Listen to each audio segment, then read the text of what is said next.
Hey everyone, it's Jenny from Homestead Corner, and today I just wanted to share with you about trimming your basil, harvesting it, and how we do it. I'm going to harvest this today. I've already started harvesting some other plants.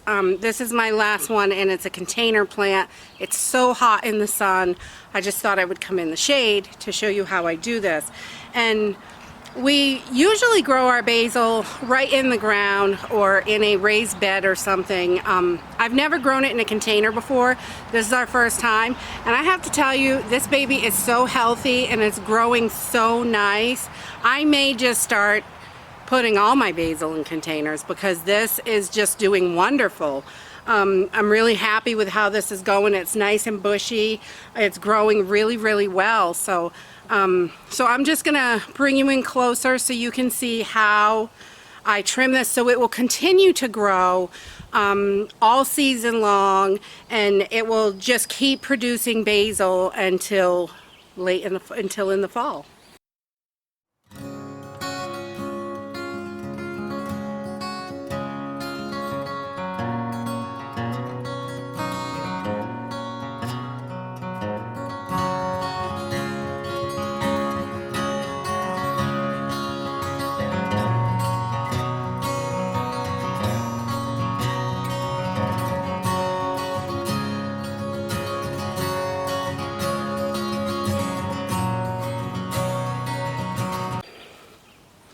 Okay, so we just keep our basil. I like to trim it up every now and then just to harvest what is here, but I want to leave it so it continues to grow over and over and over, and you're not going to lose any. If you just cut it off at the bottom, you're going to have some trouble.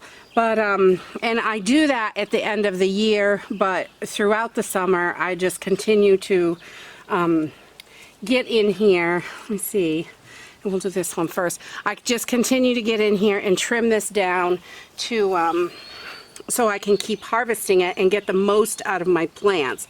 So I don't have to have a million plants, but I still have plenty to go me all year. So I usually pull off these yucky leaves. They're kind of yellow and brown, and I'll pull those off. And then I'm going to go in here and I'm going to look for this little growth down here. We've got a bunch of little growth down here, and you can see all coming in. So I'm going to cut just above that little growth. You can see there's some little branches coming off there, and I'm just going to clip that right off. And that gives me, whoo, got a flyer. That gives me this entire piece of basil, so I can preserve that, and I have it. And then I'm just going to keep going around the plant, and I'm going to cut where we have some nice new growth right here. I'm going to cut right above that. And then you can even, when you have pieces like this one is stemmed out pretty good, you can cut like the little pieces off and leave it with the little buds there, and it's going to get bushier and bushier. That's going to help it continue to bush out. Or you can take it down like I did these. I took these pretty far down, but you don't have to go quite that low. You can do smaller amounts at a time, just do tips or whatever. But we have so much basil right now that I want to really trim these up so I can let them go for a while, and they will bush right out and do their thing. Here. So this one is all trimmed down. I'm not going to take that piece yet. I am going to pull this yellow leaf off. It's not getting a lot of sun.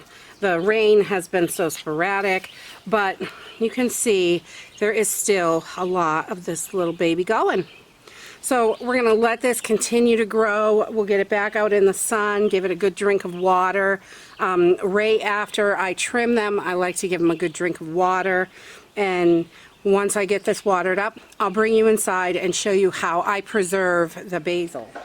Okay, so we just got in from the garden, and And you can see these leaves are filthy. They're all the rain and splashback. There's dirt like way clear up to the top. You want to make sure you wash everything really, really well.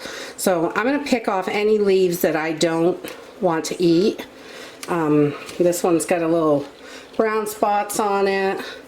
Most of this one looks pretty good. And then like this one has got some that bugs have gotten into. We'll pull those out. I don't want to eat those. Anything like that, whatever I don't want to eat, I'm going to pull off and we're not going to eat that part. You could just cut some of the pieces, especially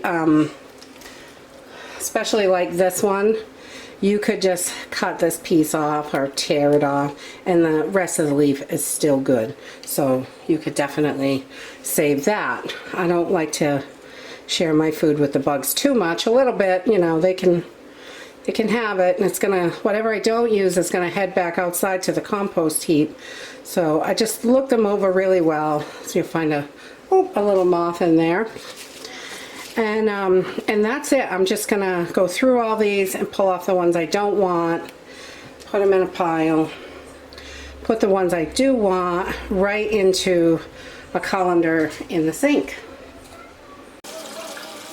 So now that we've picked through everything, we're just gonna make sure these all get a good wash. Top and bottom, the dirt is everywhere. And we'll just shake that out. I'm gonna throw it on a towel and we will get it dried up. Well, we're here. Just want to make sure you get all the dirt off, give it a good wash. You can see this one started to go to flower. At the end of the season, I let a couple of them go to flower because then you can get your seeds out of there for next year. But I usually don't let them go this far. It's just, we've been so busy with life and everything else. This one went a little further than I like, but that's okay. It's still wonderful and delicious. Make sure we got all that off there. You don't want to leave any dirt on because this is, once it's done drying, we're going to eat this stuff. Okay, so now we have it all cleaned up. If you want to keep some fresh for in the house, I just use a glass of water and stick them right in there. You can put a couple of stems right in there, whatever you want. Just squeeze them right in. And then you could put this in a sunny window. And I just stick them in a glass of water, leave them on the counter. The refrigerator starts to break them down a little bit quicker, so I leave them on the counter. You can put them in a nice sunny window. They may start to grow sprouts on the bottom in a nice sunny window, and I just refresh the water once a day so it doesn't get yucky in there, and you know, keeps it nice and clean and fresh. So this is a great way if you want to have it handy on right in the kitchen. You can just cut a couple sprigs, put it in a glass of water, and you've got it ready to go in the house once you get it cleaned up, ready to eat. So everything else, what I'm not going to keep fresh in the house, I'm going to dry this. I find the dehydrator to be a little too harsh for these thin leaves, so I like to put them just in the herb dryer so they can dry naturally. And I'm just going to start with laying a towel over them and patting this dry to get as much of that water off that we can. We don't want, you know, you don't want it dripping down on the other stuff you're drying, and you want to give it a good start.